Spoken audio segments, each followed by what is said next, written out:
What's up guys, Chris here with CryoFX. Today's video, how to use a cold spark machine. How to use it.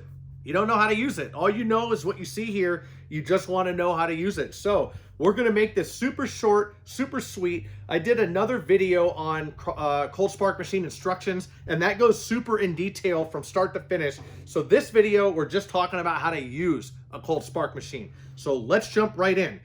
Now, how to use it. You have your power cord, your other cord, you have your granules here, your cards, couple different cards. These are for sparkular machines.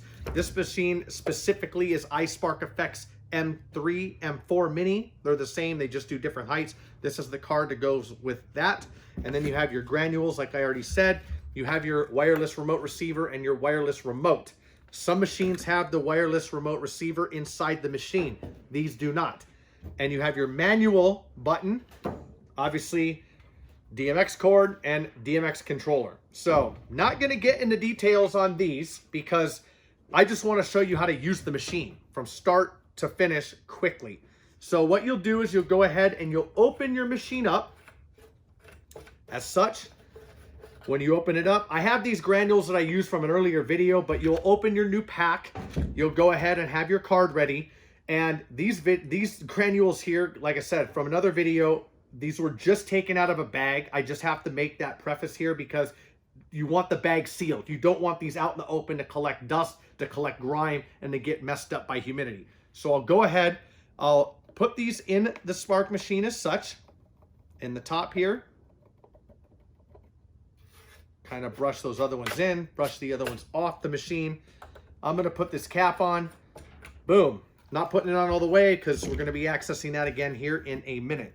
Take your power cord. Power cord is already plugged into the wall, so I'm going to plug it into the machine here. While it's on, I'm going to keep explaining. The power cord does not need to go into a GFI or GCFI or ACFI, whatever those fancy terms are. Put it straight into a power plug. That's it.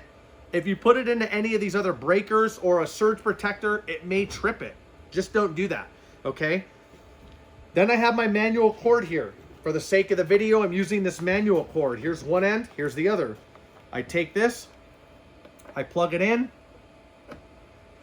Now, if you want to come closer, the machine itself says warming up. While it's warming up, I'm going to go through the manual, or the menu section here. Next one, you set your DMX address. The next one is volume out. It's at 91%. Higher the volume percentage, the higher the spark. Lower the volume percentage, the lower the spark. Tip over, you always want that on. If it's off, the machine can tip over and still spray. Gonna mess the machine up. It needs to work in the upright position. Don't want to spray sparks in somebody's face. That would be a horrible time. Manual test, I could manually test it. It's still warming up, so I'm not gonna do that here. And then of course, back to the beginning of the menu functions. So, about it, your fuse, your on-off switch, update right there. Normally you won't use that. However, if there is an update or we release any updates, we'll let you know about that. Other machines have those. Pro Blitz, Blitz X, Phoenix, a lot of other machines out there, Sparkular. Some of them may have this, some of them may not. Your DMX, we're not using that here. And of course, if you want to daisy chain these. The most important thing here is you want to look at this, okay?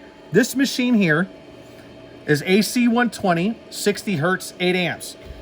Case in point, guys, A times V equals W. So amps times volts equals watts. If you have one of those legs missing, you can always figure out the equation. So if I don't know what the amps are, but I know what the watts is, I take the watts divided by the volts, I get the amps. The watts divided by the amps equals the volts. The volts times the amps equals watts. A times V equals W. Why is this important? This is important because if you put too many of these machines on one circuit, you're going to blow the circuit. Circuit breakers are meant to blow and to trip, if I should say the correct terms, so that you don't cause a fire and melt the building down and melt the wires down and all that stuff. So don't hook too many of these up. Now, this is 8 amps. If you're on a 20 amp breaker, 8 times 3 is 24. Too many. 8 times 2 is 16. You have 4 amps to spare. That's great. Don't overload your circuits. 2 of these on one 20 amp circuit and you're going to be fine. Other machines that are more powerful, It may be a 10 amp. That's pushing it. Even though it's a 20 amp breaker, if anything else is on that breaker, probably gonna trip it. So you don't wanna do that. Keep in mind, A times V equals W. Keep in mind what type of machine you have. Some circuit breakers are 30 amps, some are 40. Anyways, enough on that. So if you are gonna be using the wireless remote, you're gonna have problems because sometimes frequencies interrupt with these. This would be plugged in where this cord is, and you would have a red light on right now. The red light means still heating. The green light, which is not on either this controller or this other one, because clearly it's not plugged in, why would it be on? That will light up when it's ready. And also here will say ready to use, which actually ready to work. It just says that right now. You can look at another video. Now it's ready. I will go ahead and press this button. If you have the wireless connected, you'd press this. Boom. Voila. Isn't it pretty? So now you've used it. You've done what you need to do. Time to take it down, and how to use a cold spark machine the right way is what we're talking about here. Turn it off, disconnect, do this. Not gonna do this on this video. I do it on other videos, but you'll take this upside down and you'll empty the granules out into a container, and you wanna make sure that those go right into a bag, get the air out of the bag, no moisture in there, no nothing like that, because it will ruin it. I wanna do this quickly because I wanna get back online here so I can show you what the rest of the procedures are. So you connect the rest of the cords, turn it back on. Should probably take another minute just to let me know it's ready because it's still pretty hot. These things cool down fast. So if I didn't say this already, I may have skipped it, realizing this now. This machine already has time on it.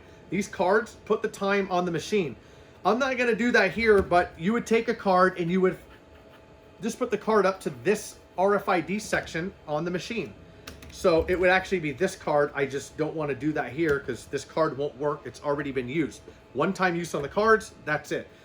The time on the machine equals normally the time that it takes for the granules to completely be used in the machine.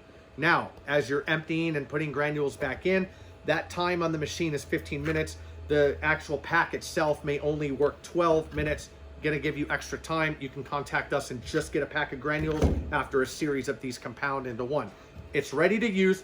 Now, why are we gonna get the rest of these granules out? This top chamber was already emptied. There's still granules in the funnel and there's still granules in the heating element. You don't wanna leave them there. So you go in, just get the rest of them out like this. Keep going. What's happening now is the granules are coming out from the funnel. Oop. So all those granules that are inside that funnel would have normally come out. Why you're seeing granules still come out? Because I didn't empty it. If I would have emptied it, they would have been gone already. You can move the machine a little bit more, get more granules out. You keep doing that until there's no more granules left in the machine and no more blow out of the machine, or very little blowout.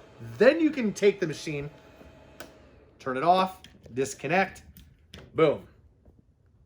How to use a cold spark machine. Simple as that.